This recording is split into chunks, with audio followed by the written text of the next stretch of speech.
Uncle Tim, the self-appointed morale officer on 107.7 Vintage Radio. That's right. I am your self-appointed morale officer. You're listening to Vintage Radio 107.7 WQUD right here out of Erie, Illinois. And I've got our man on the trail, Michael Demps, otherwise known by his trail name, Daytona Mike. Mike, are you there? Hey, I'm here, Uncle Tim. How's it going? It's going well for me. My favorite holiday of the year, the 4th of July. I've got the next 4 days off. Couldn't be much better for me. The question is, how's it going for you? Hey, it's going really well. I've had a really, really good week so far. Before we even get into it, for those of the folks that missed the first, I think we've talked 3 times. Is this our 4th time?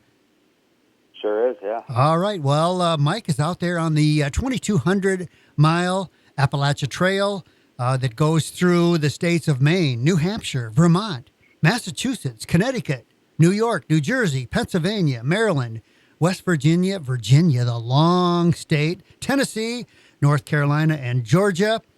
And Mike is giving it all, going for the complete through hike on the trail. So tell us, Mike, where are you nowadays? So right now I'm in Virginia, and I'm at mile 825. Still in Virginia, but you're moving right along. Oh yeah, because again, Virginia is it's over 800 or over 500 miles rather. So it's a really long section, the longest state by far, and I've said this before, but it's longer than the first 3 states combined. You know, going from south to north. What do you got left in Virginia? How many more miles? So right now in Virginia, I've got a couple hundred more miles. Tomorrow is a really big day. It's we call it the Priest and 3 Ridges, and so tomorrow I'm going to do about 20 miles, and probably about 5 of them are really, really rigorous. And thankfully, it's towards the beginning of the day, so that'll be good. And then after that, I'll head into. Eventually, I'll get into Shenandoah National Park, and then once you get through Shenandoah National Park, that's pretty much smooth sailing from there, and then you'll head into West Virginia. I'm saying at the Virginia-West Virginia border, it's going to be called for a little celebration. Oh, yeah, in the form of a half-gallon of ice cream. Hey, I might do 2. Actually, that sounds pretty good. What's your temperatures like now? So right now it's been in the 90s during the day. Yeah, so sometimes I'll take a midday break at a shelter or just in a shady spot, and others do the same thing. I think the day before yesterday, it was lunchtime, and I spent probably about 2 hours at the shelter just to kind of let the heat go by. And another guy showed up, and he's like, "Yeah, I'm going to go over here and take a nap." I was like, "Yeah, I don't blame you. Let that sun pass." How about your nights? How hot has it been at night? At night, it ranges from the 50s to the 70s, and we're at the point now where I'm not even using my sleeping bag at night. I'll still put it on top of my thermarest pad, but I usually won't get inside of it. Now, I know some good news on your end. You are carrying a much lighter load, correct? Yeah, for 5 whole days. What do you call this? So we call it slack packing. And, I'm calling it Christmas in July because that's what it feels like. So I signed up for a package, and it's out of the Stanimals 328 hiker hostel. And they've actually got 2 locations. They've got one where I'm at right now in Glasgow, and then there's another one in Waynesboro. And so when I first got to the one at Glasgow, what happened is that next morning they drove me to a point about 22 miles north of where I'm at right now, and then I hiked south. And when they drove me to that point, I was able to leave my heavy gear back at the hostel, like the things that were unnecessary for a day hike. So all I basically had on me was my food, my water, filtration devices, first aid kit and stuff like that. Yeah, so I was able to leave like my tent, my cooking system, all my heavy stuff back there. I saw that video that you posted. By the way, anybody that wants to follow along with Mike can just check him out on Facebook and just look up Michael Demps, right? Yeah, so Mandrill Michael. Mandrill Michael, yeah. Yeah. So I'm enjoying watching it. I saw that picture of their water filter, and I know the feeling. I've got a water filter. You can basically take mud, and if you run it through that filter, it's fine to drink. Absolutely. And for those people that have ever owned a swimming pool, you have to backwash the filter. The same concept with these sort of filters. You're going to backwash them as much as you can. Right. And so since I'm staying at a hostel over these next 5 days, it's a great opportunity to go ahead and backwash them every single night. And it increases the efficiency of it, so your filter's a lot quicker. Right. If you don't do it, it'll still work just fine. It's just going to be slow. Yeah, there's so many different filters, including a straw that you can drink out of. Just like everything else that you had to choose from, there's too many choices on all this gear, but you can find some pretty cool stuff out there. Oh, absolutely. And, doing a slack pack, there's some people out there that have, all kinds of hiking experience, and their pack weight is probably the equivalent of my slack pack weight. And so it really all comes down to gear. You can get a tent that weighs 5 pounds. You can get a tent that weighs a pound or slightly over a pound. And so, ounces turn into pounds, and those pounds add up. Oh, they sure do. It's kind of like the Tour de France is going on now. Those bikes, you can pick them up with one finger. And it's the same with gear. You don't want an extra half ounce on your back. So that's true. And the lighter the gear, is very likely the more expensive it is too. So there's a payoff for sure. For sure. Hey, I saw a picture of you in a restaurant chowing down on a pretty big table full of food. I bet that hit the spot. Oh, it really did. I had fried green tomatoes. I had a grilled chicken salad. A burger. It was really good too. I saw that. Where were you on that picture? So we were at Gatto's, a nice Italian restaurant here in Glasgow. And it's about maybe not even half a mile from the hostel, so it worked out great. All right. You saw, you hooked up with a guy with a trail named Jimmy Budget and had a little music. He plays a guitar? Oh, he sure does. He's excellent, too. I met him a few days before I got to Middle Creek Campground. It was actually, I met him the same night I did the last radio interview with you. Okay. He was in a tramway of, there must have been 15 of them. And, he was playing the guitar, and, I met him there, and then I've seen him probably 3 or 4 times since then as well, including when I was at the Middle Creek Campground, and that was just a few days ago. Is Jimmy Budget doing the whole trail? He is. Oh, wait. He may be. I know he is a college student, so he may be getting off early fall, but he may finish it before then. So I'm not actually sure on him. But the next time I see him, I'll definitely ask him, and I'll let you know. He's certainly not carrying that guitar on his back, is he? He really is. Wow. he sure is. Yeah, and he, it's a choice he made, though.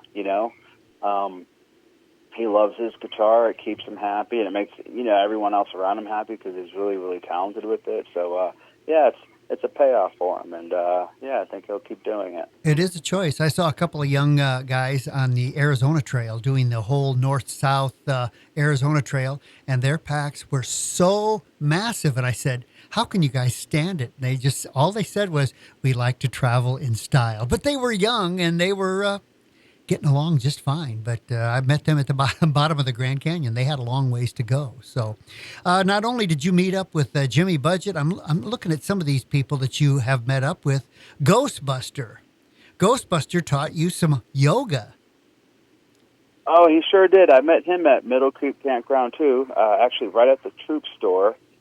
And we had done some swimming there as well. They had a nice lake with all different kinds of floats you can jump off of, and a swimming pool as well. And he was doing all kinds of yoga stretches, and one thing that you feel on the trail is sore, and so the more stretching you can do, the better. And so, yeah, he was teaching me a lot of those nice stretches, and it felt really good too. And I'm still doing them today. I tell everybody I'm too busy for yoga, but basically, you could fit in whatever you really want to. My wife does a lot of yoga, and I know it's so good for stretching and balance. I just don't do it, but I know it's done her a lot of good. I was impressed with Minion.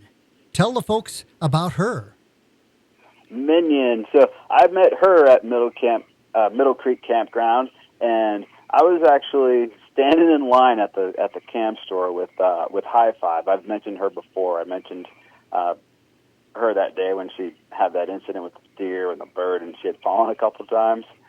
But I was in line with her at the general store, and I thought she was behind me, but I guess she got out of line. You ever talk to somebody, or you thought you were talking to them, and they weren't there, and it was like somebody else? So that's exactly what happened.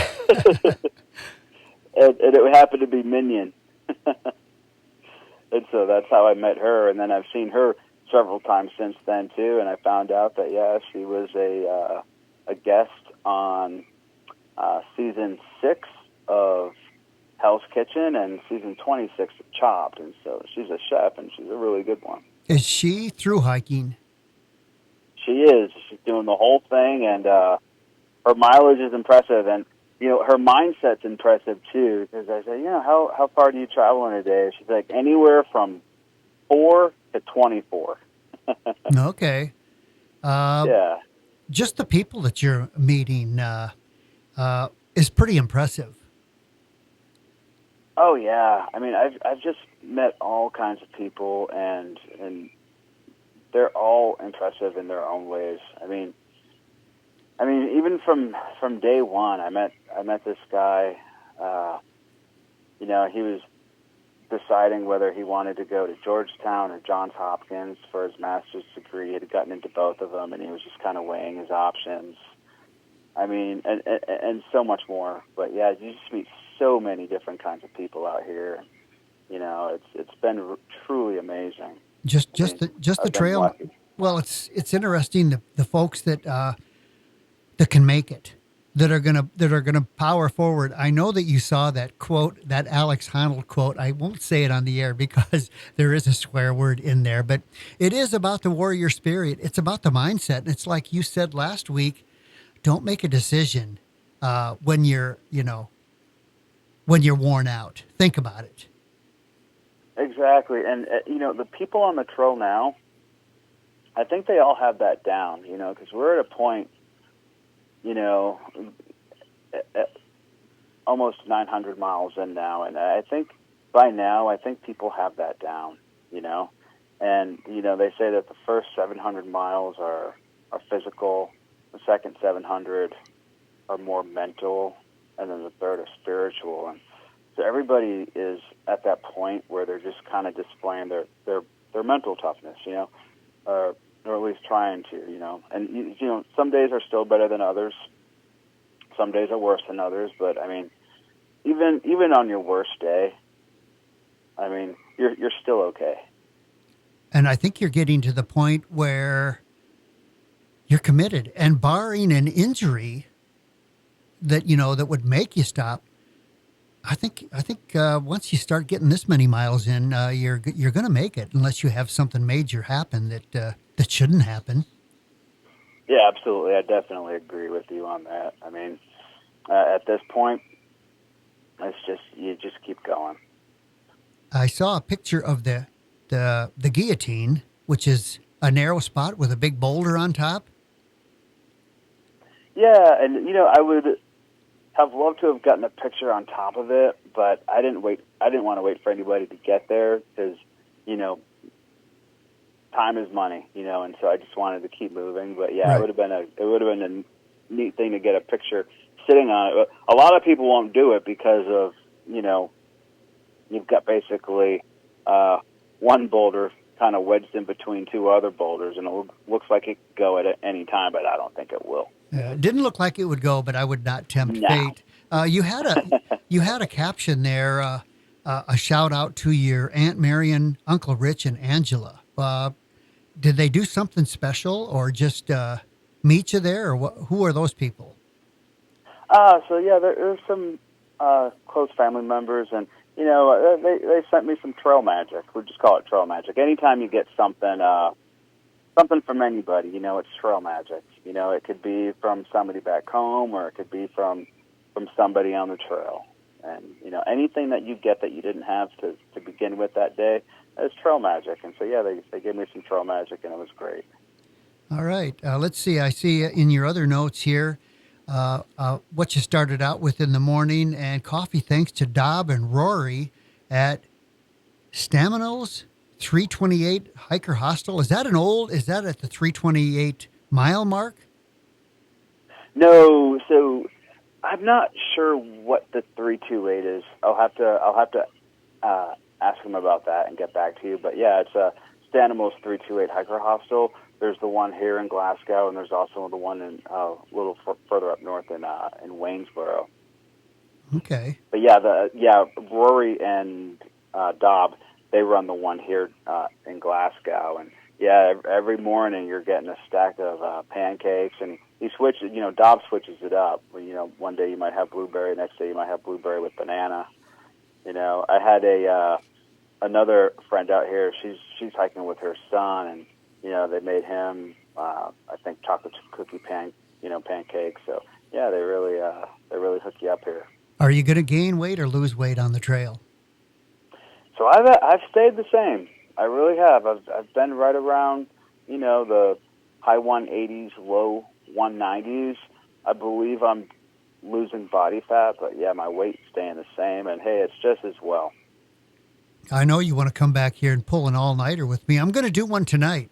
I'm going to hit the track about 10:30 tonight, so I will be thinking about you as you're catching a little bit of sleep, and you'll be heading out while I'm probably still out there. So we're doing the same thing, and we need to hike together sometime. I'm still thinking about that Maryland offer.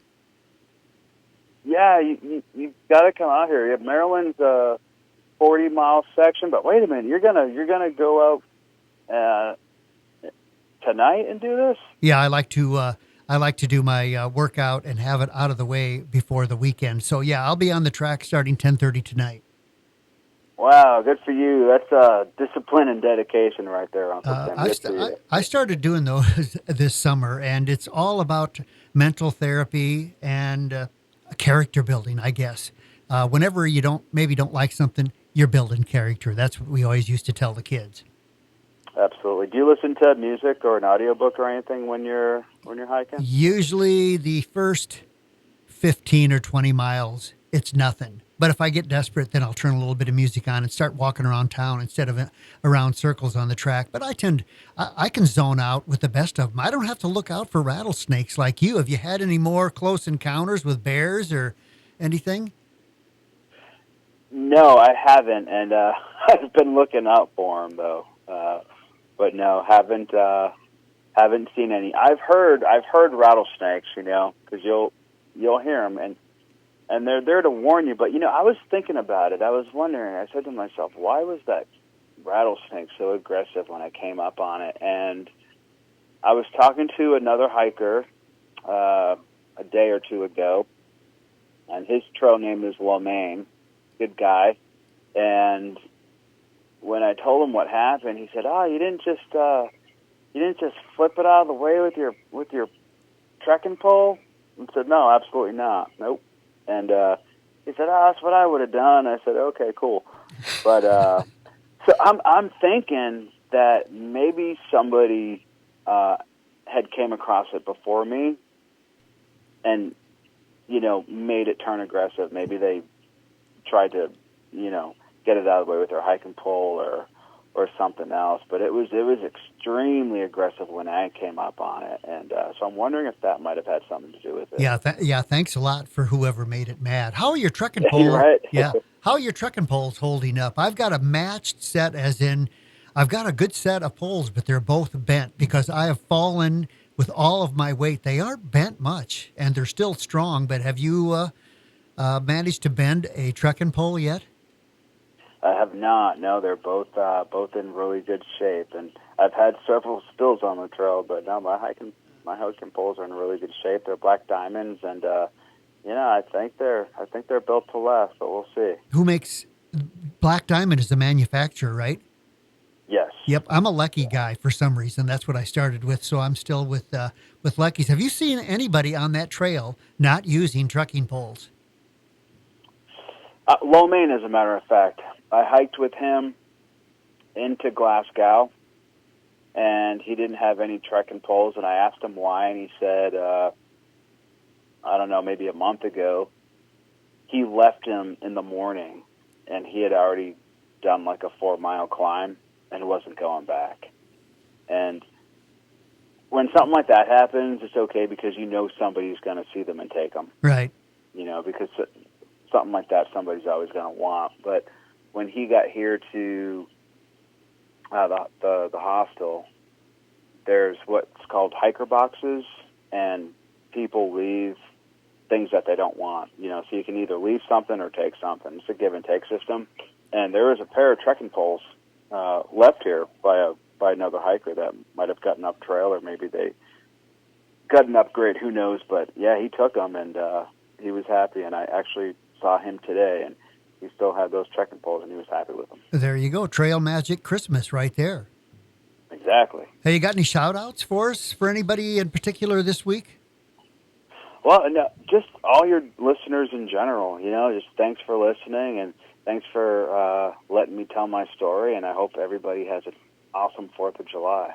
And we will try again. For some reason, we didn't get that audio from last week posted. YouTube was being weird and rejected it, but I'm recording this, and we'll give it another go, and I'll keep you posted on that. I love following along on your journey, and with it being the 4th of July, what a great country. You can just take off and go and hike a trail like that. So I don't care what anybody says.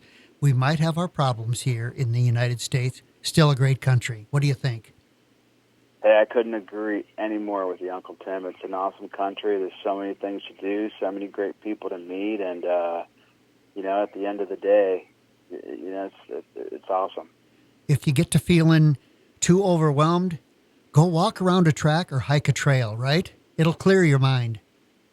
It sure will. It's great therapy. I mean, when I'm hiking, I have so many thoughts during the day, and you can process so many things, or just listen to music. You can put on an audiobook. I'm listening to The Boys from Biloxi right now by John Grisham. Okay. Excellent book. It's a book I had started reading a couple years ago, but never did finish because of school and work obligations, and I just never got around to finishing it. But I'm working on it right now on audiobook, and I'm loving it. Great book. I've always loved everything that John Grisham's written.